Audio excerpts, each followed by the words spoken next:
on parle du théâtre, en partant du cas de Pulcinella, de voir un peu comment on réinvente la tradition aujourd'hui, quelle est la relation entre le passé, le présent, la tradition culturelle et la possibilité de la proposer à nouveau encore aujourd'hui dans un contexte qui est évidemment différent. Ce masque, ce demi-masque qui entoure le visage du haut et qui laisse libre le bas, c'est un visage de frontière, c'est un masque de frontière. Vous avez sous le masque tout ce qui est désir, faim, satiété, tout le cri, le rire, tout ce qui fait qu'il y a une expression sensuelle de la réalité. Et le masque, le demi-masque qui est en haut, là, qui couvre les yeux, c'est le masque du vide. C'est-à-dire que c'est le masque qui fait qu'on peut se mettre derrière. Tout le monde peut être derrière le masque de Pulcinella. Tous et toutes autant que vous êtes des Pulcinella.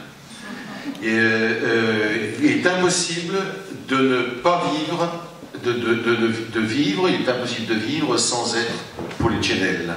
Immaginatevi che Pulcinella sia un signore della campagna, cioè un signore che arriva in città venendo da una tradizione rurale della campagna. E immaginatevi una persona che viene da un piccolo posto dove si coltiva la terra, dove ci sono certe tradizioni, che arriva in una grande città come è Napoli. Immaginatevi che un signore che arriva dalla campagna, che si trova in una città così metamorfica come quella che vi ho appena accennato, descritto per sommi capi, entri in questo via vai di possibilità. Nel caso di Pulcinella si determinano in due cose particolari: il corpo, cioè la postura, il modo di relazionarsi di se stesso dentro il corpo di Pulcinella e il corpo della città, questa relazione uno a uno, e nello stesso tempo questo linguaggio che viene fuori dalla bocca di Pulcinella come se eruttasse da un vulcano.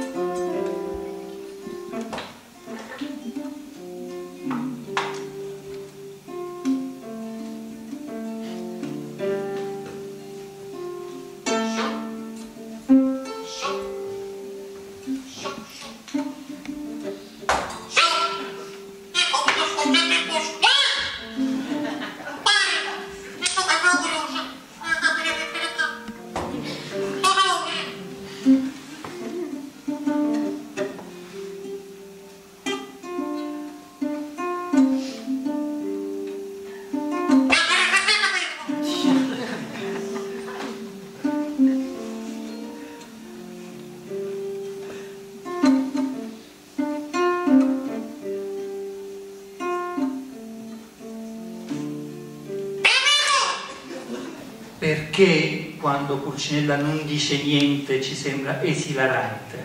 E l'esempio molto chiaro è in un grandissimo napoletano, cioè Totò.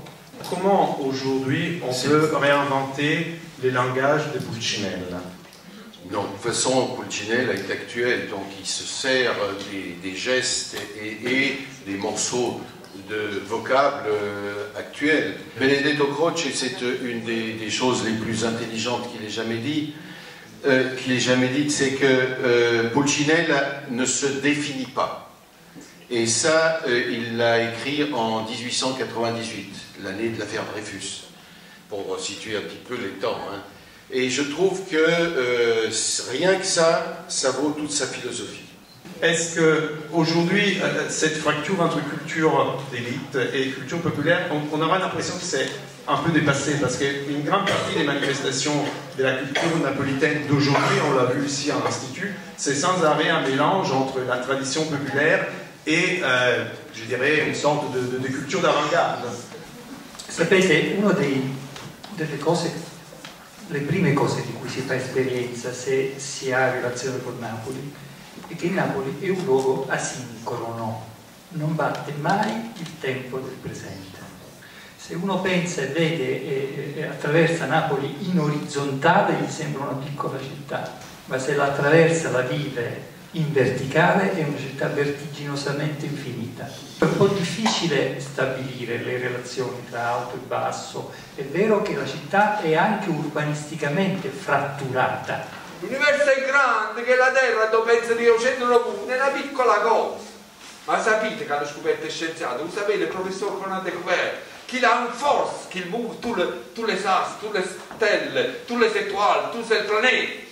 C'est l'amour. Se noi sappiamo usare bene quest'arma, l'amore, siamo indistruttibili. Ci vogliono insegnare l'odio per ci spartere, per ci separare.